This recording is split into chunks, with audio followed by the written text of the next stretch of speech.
C'est la 55e édition de la BRAFA. Et la BRAFA a toujours été le baromètre du marché de l'art, vu que ça a toujours été depuis des années la première foire de l'année. Donc ici, hier soir, nous avions le dîner de gala, qui avait quand même 1300 personnes, et il y a énormément de ventes qui se sont faites. Je pense qu'il y a beaucoup d'amateurs en Belgique, qu'il y ait des émigrés fiscaux, mais tous les Thalys étaient pleins, donc il y a beaucoup de Français qui sont venus. On peut dire que tous les clients de Paris, il n'y avait plus un Thalys de livres depuis une semaine. Donc je crois quand même que c'est devenu une foire incontournable. Je crois qu'on est quand même dans la cour d'écran maintenant. On est à peu près à 60-65% de galeries internationales, mais il n'y a pas que des Français, il y a un petit peu de tout. Il y a 11 pays qui sont représentés.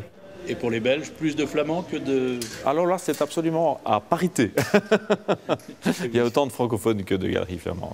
Là, pour la deuxième année consécutive, la galerie Tamenaga, qui cette année a vraiment fait fort, parce qu'ils amènent un superbe Renoir, ils amènent quand même 3 Bonnard, il y a un somptueux Dufy.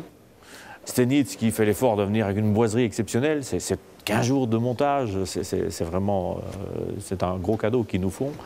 Mais aussi on a des galeries comme Phoenix d'archéologie qui ont mis une collection de faïences anciennes fabuleuses, mais aussi des galeries belges. Une nouvelle galerie qui est venue chez nous, c'est le Futur Antérieur, avec des meubles du mobilier des années 50. Ils ont fait un stand aussi muséal.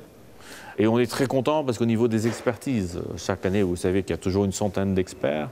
Il y a très peu de choses qui ont été retirées. Ça veut dire que la qualité a réellement monté. La moquette, c'est la reproduction du fameux damier de la cathédrale d'Amiens, qui est en marbre blanc et noir. La seule chose, c'est que les carrés sont plus grands à l'origine. Mais on a eu les droits de reproduction et j'ai trouvé que c'était originel parce qu'on passe du 15e siècle avec du 20e et même du 21e. Et ça mélange jamais les deux, mais ça prouve qu'il y a toujours eu de l'art contemporain à chaque époque.